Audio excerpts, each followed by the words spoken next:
Lectura de la carta a los Filipenses, capítulo 2, versículos 5 al 11. Que haya en ustedes el mismo sentir que hubo en Cristo Jesús, quien, siendo en forma de Dios, no estimó el ser igual a Dios como cosa a que aferrarse, sino que se despojó a sí mismo y tomó forma de siervo, y se hizo semejante a los hombres, y estando en la condición de hombre, se humilló a sí mismo y se hizo obediente hasta la muerte y muerte de cruz.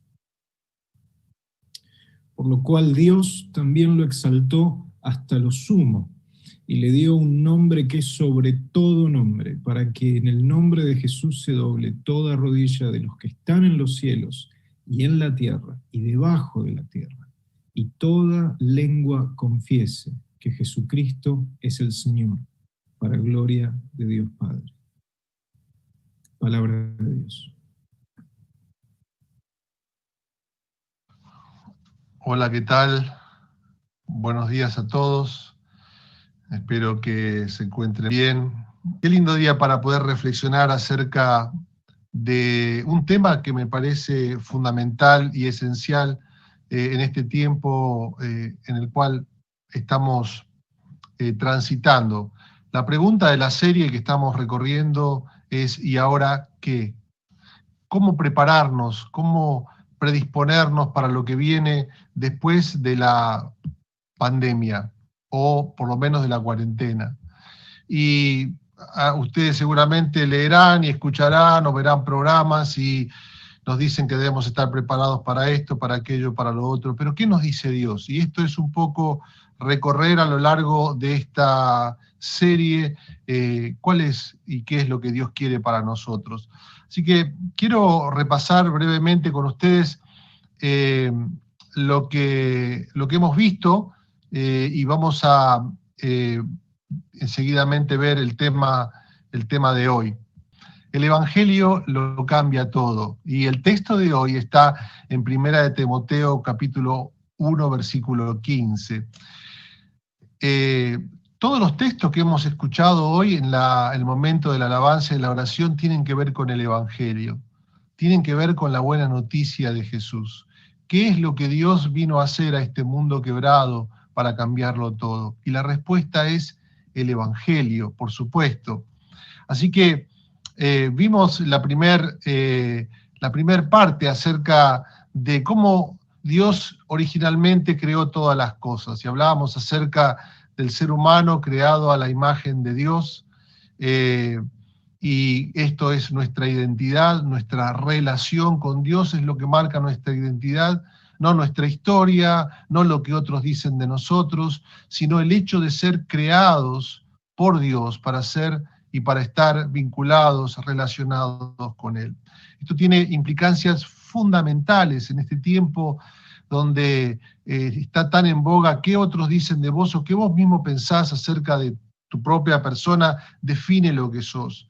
No, lo que define lo que somos es aquel que nos ha creado, nuestro Dios, aquel Dios que ha creado todas las cosas y que nos ha creado a su imagen y semejanza. Decíamos las implicancias que esto tenía para nuestras vidas, y vamos a estar recorriendo a lo largo de esta serie un poquito más estos temas.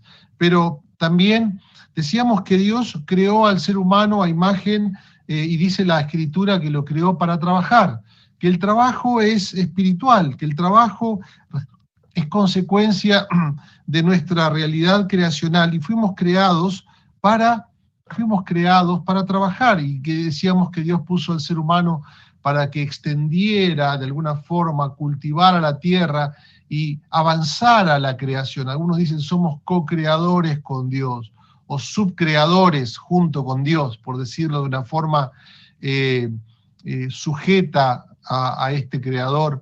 Y también nos puso para cuidar de la creación, ¿no? Dice, lo puso en el huerto, en la tierra, para que lo cultivara y lo cuidase. Y también el texto allí que leíamos hace unas semanas atrás nos hablaba acerca de que Dios nos creó para vivir en comunidad. Y la expresión más fundamental de la vida en comunidad es la familia. Dios es el inventor de la familia. ¿Por qué? Porque Él es familia, Padre, Hijo y Espíritu Santo, y ser imagen de Dios es ser familia. Y decíamos la belleza, y hablábamos de la belleza de la creación del hombre y de la mujer a imagen de Dios, y ese encuentro maravilloso que el hombre y la mujer tienen, síntesis de lo que Dios desea para el ser humano al diseñar y al ser el creador de la familia. Muy bien, y leíamos después en el capítulo 3, el domingo pasado, acerca de la caída, donde se rompió todo, ¿no?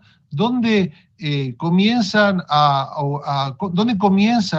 la historia del mundo, de este mundo quebrado. Y hablábamos de un proceso que ocurre a través de la tentación, ¿no? El ser humano es tentado por la serpiente que encarna al mal o al malo, en términos personales, que tienta al ser humano a correrse del diseño de Dios, ¿no? Y parece algo tan insignificante.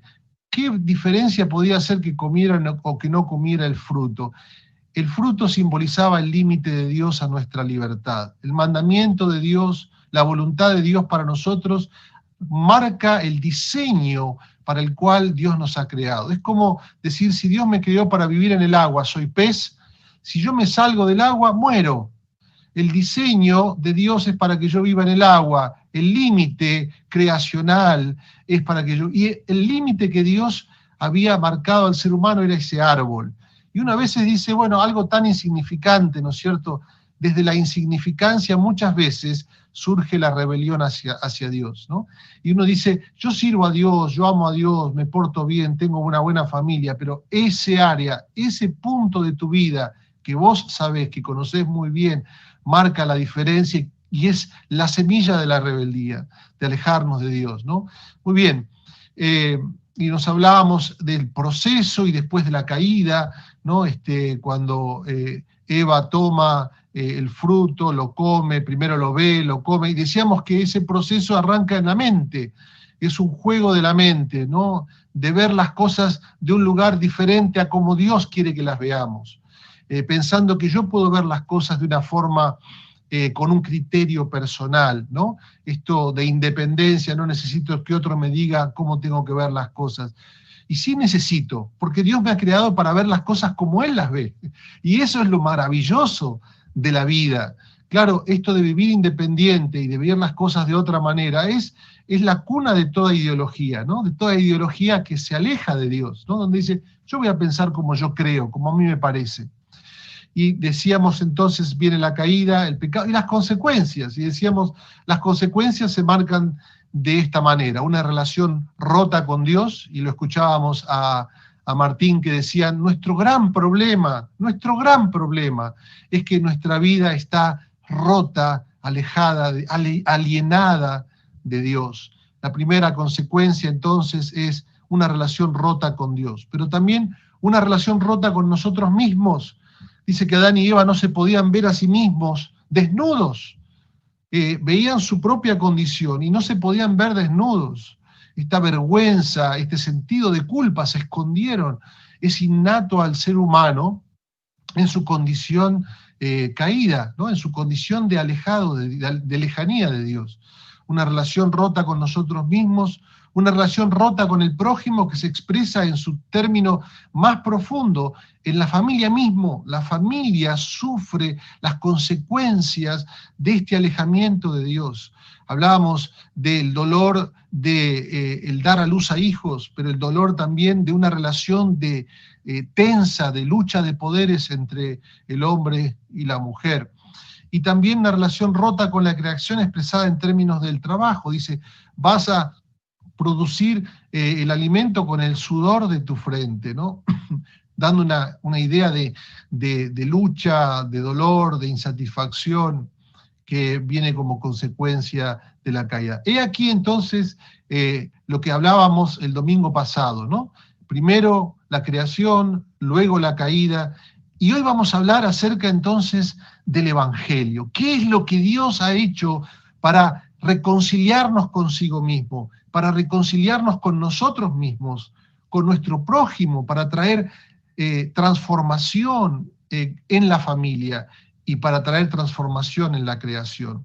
Y la respuesta es el Evangelio. Y lo vamos a leer esta mañana. Nos hemos tomado unos minutitos y después vamos a recorrerlo rápidamente, el texto, pero este texto de Primera de Timoteo, junto con los otros que hemos leído, quiero que los tengas presentes, vamos a leerlo juntos. Dice: doy gracias a Dios, doy gracias a Cristo Jesús, nuestro Señor, que me fortaleció porque me consideró fiel al ponerme en el ministerio. Aun cuando antes yo había sido blasfemo, perseguidor e injuriador, pero fui tratado con misericordia porque lo hice por ignorancia en incredulidad. Pero la gracia de nuestro Señor fue más abundante con la fe y el amor que es en Cristo Jesús. Déjamelo leer otra vez. Pero la gracia de nuestro Señor fue más abundante con la fe y el amor que es en Cristo Jesús. Esta palabra es fiel y digna de ser recibida por todos, por vos y por mí, que Cristo Jesús vino al mundo para salvar a los pecadores, de los cuales yo, dice Pablo, soy el primero. Pero por esto fui tratado con misericordia, para que en mí, el primer pecador, Jesucristo, mostrara toda su clemencia, para ejemplo de los que habrían de creer en él para vida eterna. Por tanto, quisiera que lo dijeras conmigo esta mañana y lo puedas leer en voz alta, lo podamos leer juntos. Por tanto, al Rey de los siglos, al inmortal e invisible, al único y sabio Dios, sean el honor y la gloria por los siglos de los siglos. Amén y amén. Quiero que recorramos juntos algunas verdades de este texto. No tenemos tiempo para hablar de todos los contenidos, pero Pablo básicamente comienza a hablar acerca de lo que era su vida sin Dios. Hay una polémica que el apóstol Pablo tiene al escribir esta carta. Él escribe esta carta al joven Timoteo. Timoteo era un discípulo de Pablo que estaba pastoreando una iglesia allí en Éfeso. Y claro, había problemas en esta iglesia porque habían comenzado a hablar algunas personas falsas verdades,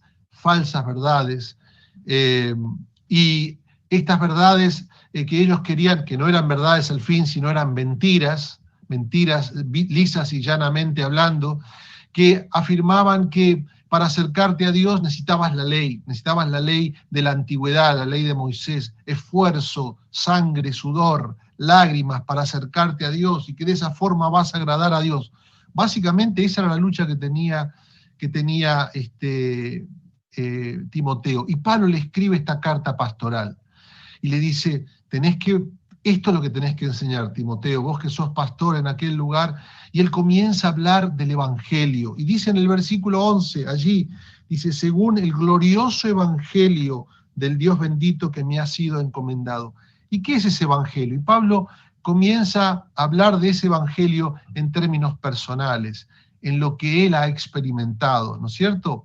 Entonces él cuenta primero su propio testimonio. ¿Qué dice él?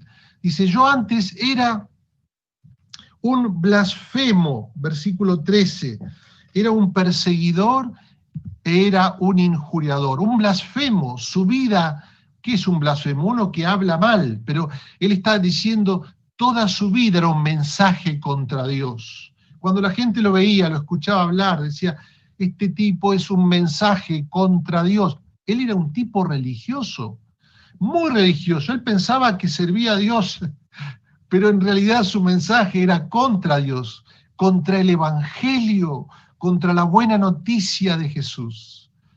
Dice, mi vida antes era la de un perseguidor, su vida era una acción contra Dios. Él era un perseguidor de los cristianos, pero persiguiendo a los cristianos, dice la Escritura, que un día se le aparece Jesús y le dice, ¿me estás persiguiendo a mí? Claro, porque la iglesia es el cuerpo de Cristo. Así dice la Escritura.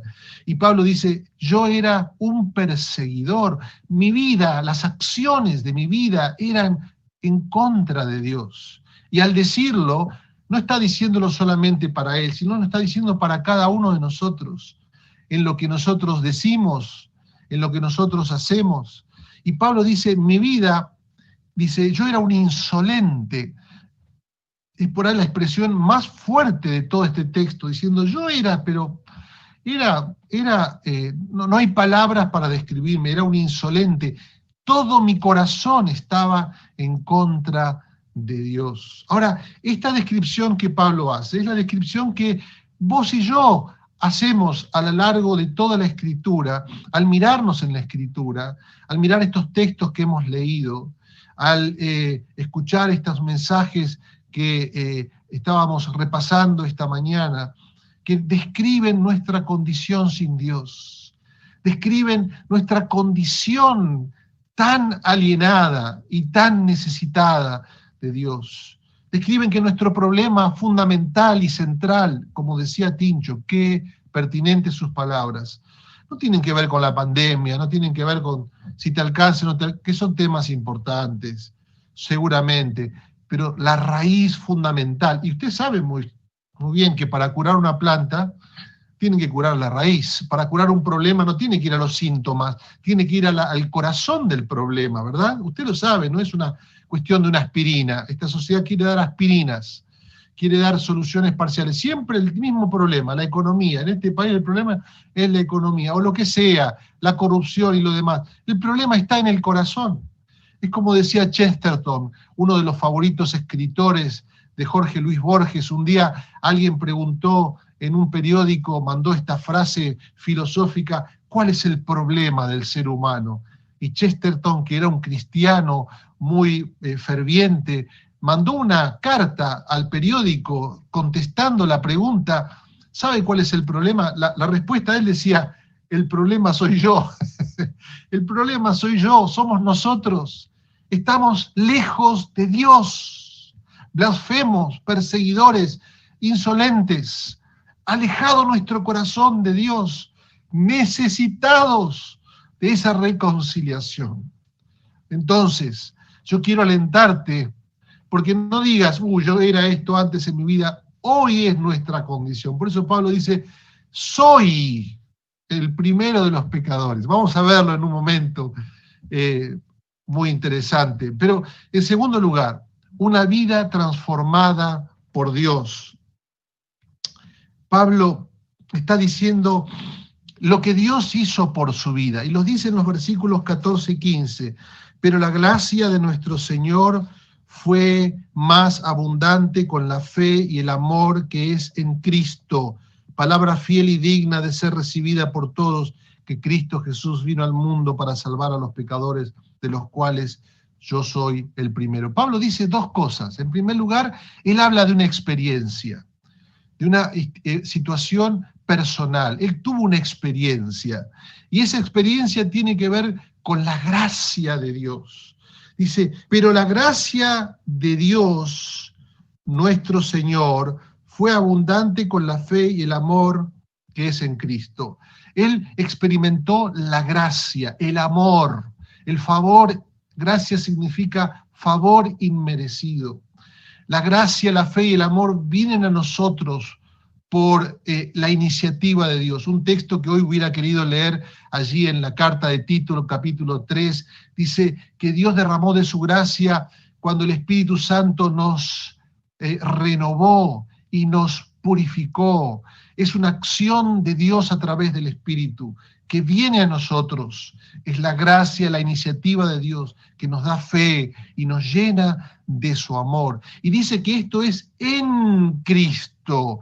Por acción del Espíritu Santo, Él viene a nosotros y nos une a Cristo. Y esto es un misterio tremendo, místico ciertamente, misterioso, espiritual y profundamente real. Escucha lo que dije, misterioso, espiritual, y no dije pero profundamente, dije misterioso, espiritual y profundamente real, más real que lo que puedas tocar esta mañana, que lo más tangible de lo tangible, es esta acción de Dios en nosotros. Y Pablo dice, la gracia de Dios vino a mi vida a través de la fe y el amor, cuando Él, el Espíritu Santo, me unió a Cristo. Claro, está hablando de esta acción que nos une a Cristo y que nos transforma. Pablo está hablando entonces de su experiencia personal.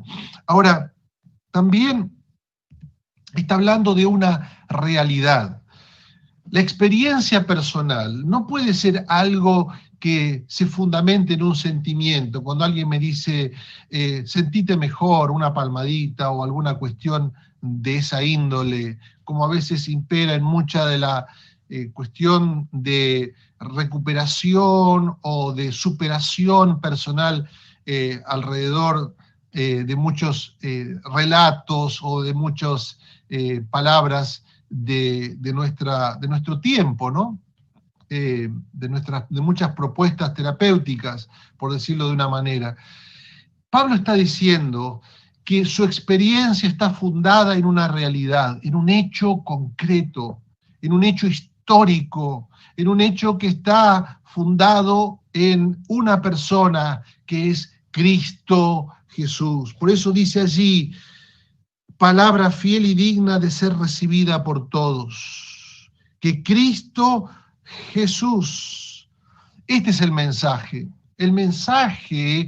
que transformó la vida de Pablo, tiene que ver con un hecho, una realidad, un hecho histórico del Hijo de Dios, como leíamos en el texto que leyó Rodrigo esta mañana, cuando dice en el capítulo 2 de Filipenses, haya pues en ustedes el mismo sentir que hubo en Cristo Jesús, quien siendo en forma igual a Dios, quien siendo Dios mismo, no tomó el hecho de ser igual a Dios como cosa que aferrarse, sino que se humilló, se hizo hombre y después se humilló hasta la muerte y la muerte de cruz.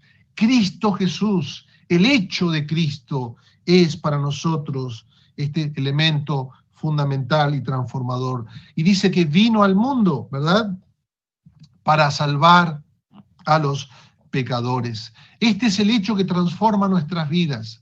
Esto es lo que yo estaba leyendo a tiempo, un libro que se llama The Tipping Point, el punto de inflexión. Y dice este autor, muy interesante, estudia las pandemias, y dice que las pandemias, es un libro muy interesante, pero dice, comienzan con un hecho pequeñito, con algo muy insignificante, un virus en una persona. Y yo pensaba, y él tratando de explicar que las grandes transformaciones a lo largo de la historia han ocurrido a través de un pequeño incidente, comienzan allí, una palabra, un elemento microscópico, bueno, de una forma mucho más profunda y verdadera. Eso es el Evangelio. Cristo Jesús, viniendo a este mundo, naciendo en Belén, muriendo allí, perdido en una colina, a las afueras de una ciudad.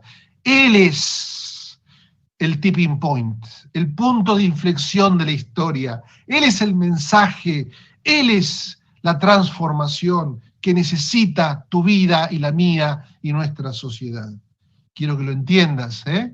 Cristo Jesús vino al mundo para salvar a los pecadores. Muy bien. Dos consecuencias, entonces. Primero, humildad. Pablo dice, yo soy el primero. Ahora, quiero que pienses en esto. Él tiene una conciencia, él no dice, yo fui el primero de los pecadores, dice, yo soy el primero de los pecadores. Hay una conciencia, ¿verdad?, en él.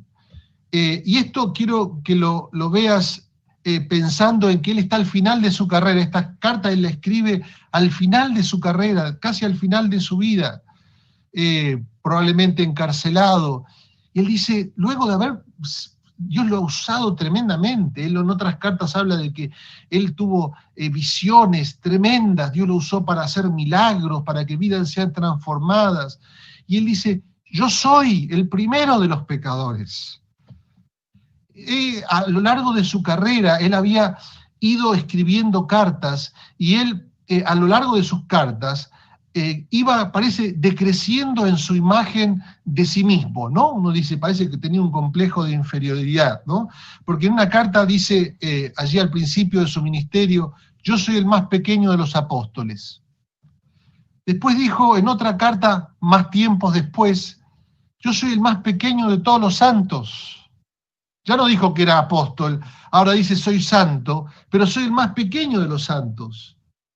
Y llegando al final de su vida, dice, yo soy el primero de los pecadores. Y yo pensaba en esto, cuanto más somos conscientes de nuestra necesidad de Dios y del milagro transformador de lo que Cristo hace en nosotros por su muerte allí en la cruz, esto es, entonces, una creciente conciencia de que yo no merezco nada, que todo lo que tengo es por gracia de Dios. Y esto pone en mí el correcto espíritu de humildad. Y esto me permite a mí ser un agradecido. Yo soy un agradecido. No nada de lo que tengo lo he ganado. Soy un agradecido, soy un milagro andando. Yo quiero que lo digas esta mañana. Soy un milagro andando. Como dijo John Bunyan, John Bunyan fue un tremendo hombre de Dios que vivió allí por el siglo XVII, vivió la mayor parte de su vida, o muchos años de su vida, encarcelado por causa de su fe.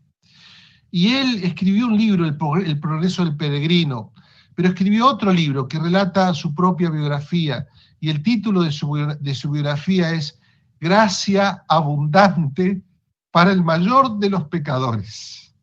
Este es el mensaje para nosotros. El Evangelio es gracia abundante para nosotros, que a lo largo de la vida, cuando va transcurriendo los años, puedo decirlo, yo miro, digo, es un milagro lo que Dios ha hecho en mi vida. Quiero que veas que tu vida, si te acercas a Jesús, o si ya te has acercado a Jesús, o si estás caminando con Él, es un milagro, es un milagro. Es gracia abundante para vos y para mí, los mayores de los pecadores. Pero no solo humildad, sino también seguridad. Fíjate lo que dice allí en el versículo 16. Pero para esto fui recibido a misericordia, para que Jesucristo mostrase en mí, el primero, toda su clemencia, para ejemplo de los que habían de creer en Él para vida eterna. Pablo tiene una seguridad de que lo que Dios hizo es para un propósito, ¿no? Un propósito que tiene que ver, para que Dios mostrase en mí primero, dice, para ejemplo, ¿verdad? Para ejemplo de los que habrían de creer. Fíjense qué seguridad. Allí en el versículo 12 dice Pablo, doy gracias al que me fortaleció, que me tuvo por fiel, poniéndome en el ministerio. No está pensando que lo tuvo por fiel, pensando que iba a ser fiel, no. Dice, me tuvo y me eligió y me iba a ser fiel, o para ser fiel en el ministerio. Él está diciendo esta seguridad que él tiene, que Dios lo llamó y que él va para adelante y él enfrentaría adversidades múltiples, enfrentaría a líderes prominentes, incluso la tradición dice que llegó hasta César mismo, hasta el emperador romano. Esta seguridad de que Dios me ha llamado para ser ejemplo, no ejemplo yo de todo lo que yo hago, sino ejemplo de la gracia de Dios. Ahora, ¿quién puede tener esta doble realidad? Humildad por un lado, sin caer en la baja autoestima, y por el otro la seguridad, sin caer en el orgullo por encima de otros. Solo el Evangelio de Jesús. Así que tenemos unos pocos minutos, pero Pablo termina diciendo en el versículo 17 allí, ¿qué voy a decir? Después de todo esto, voy a terminar dando gloria a Dios, diciendo al Rey de los siglos, inmutable, oh inmortal, invisible, único sabio, describe los atributos de Dios, a este Dios que solo lo puedo conocer a través del mensaje del Evangelio, de lo que su palabra, a través de Cristo, y dice: a este Dios, honor y gloria. Toda mi vida es para la gloria de Dios. Esto es lo que dice San Pablo. Y así termina su mensaje y su aliento para Timoteo, con una mensaje, con una declaración de adoración. Yo quiero que puedas reflexionar esta mañana, terminando y aplicándolo. Tengo varias cosas más para decir, pero lo voy a mencionar el domingo que viene. Pero pensando en tu propia vida, en tu propio trabajo y en tu familia, en términos de esperanza, humildad, seguridad y gratitud. Yo quiero que tengas estas 4 ideas que las hemos recorrido. En primer lugar, acerca de tu propia vida. Esperanza, esperanza, esperanza, porque si Dios cambió la vida de Pablo, va a cambiar tu vida, va a seguir cambiando tu vida. El Evangelio es transformación. Entonces la esperanza para tu vida personal, en ese área donde estás luchando, en ese área donde estás siempre luchando, entrégasela al Señor y dile: Cristo murió por mí. Humildad, humildad como la de John Bunyan, para decir: gracias, Señor, hay gracia abundante para mí. Hay en mí, Señor, la posibilidad de acercarme a ti reconociendo quién soy. No tengo que ocultarme, no tengo que taparme, puedo acercarme tal cual soy. La invitación es a humillarte delante de Dios.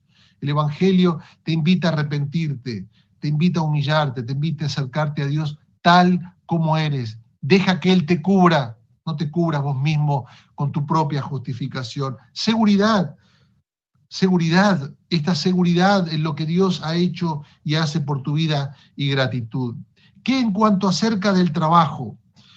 En cuanto al trabajo, quiero decirte, y voy a tomarme 2 minutos más, me vas a permitir que me los tome, porque esto es fundamental. En cuanto al trabajo, quiero decirte, la invitación es a la esperanza.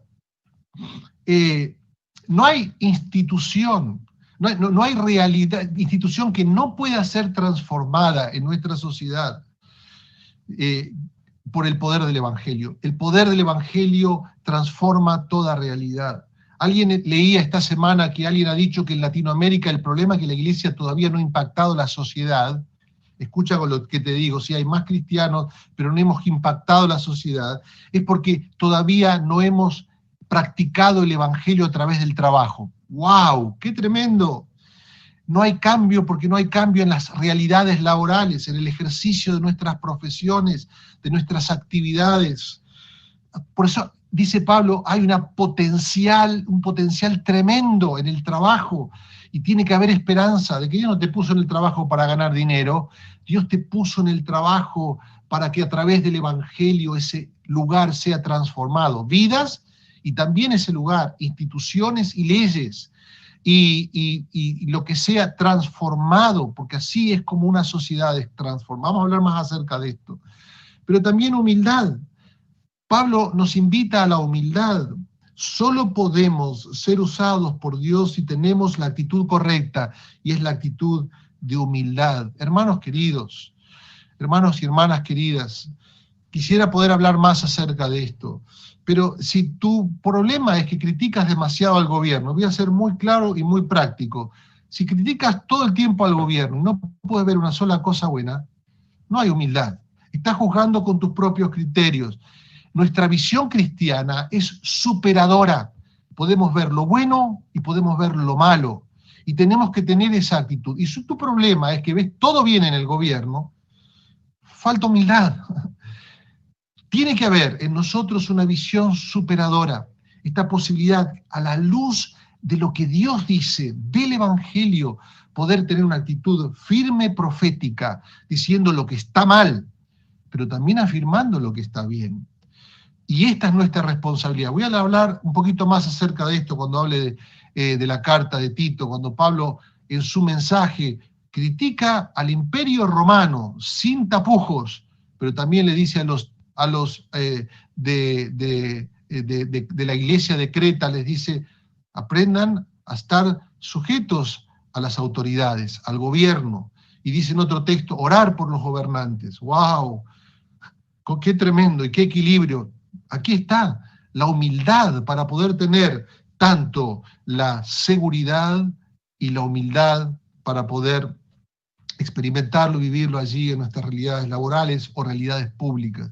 Y que en cuanto a la familia, esperanza, humildad, seguridad y gratitud. En cuanto a tu familia, voy a terminar acá. Quiero decirte, no hay vida, no hay familia que Dios no pueda transformar. Dios está en el negocio de cambiar vidas. Dios, dice, ha derramado abundante gracia y Él tiene poder para cambiar esa realidad que vos no la ves posible de cambiar. Quiero que haya esperanza en tu corazón esta mañana. Y que haya también humildad para que tengas paciencia, para que puedas ejercer el perdón, para que puedas mirar al otro con gracia. Allí en tu hogar, en este tiempo de pandemia, hay matrimonios que están pasando por crisis. Abraza el Evangelio, déjate inundar por la gracia abundante del Evangelio y entonces perdona. Entonces, claro, tiene que haber un recorrido, un proceso, pero dice, Señor, tú me has perdonado, yo puedo perdonar. Paciencia, porque Dios va a hacer la obra en tu hogar, con tus hijos, con tus padres. Mirar al otro desde la perspectiva del amor y de la gracia de Dios.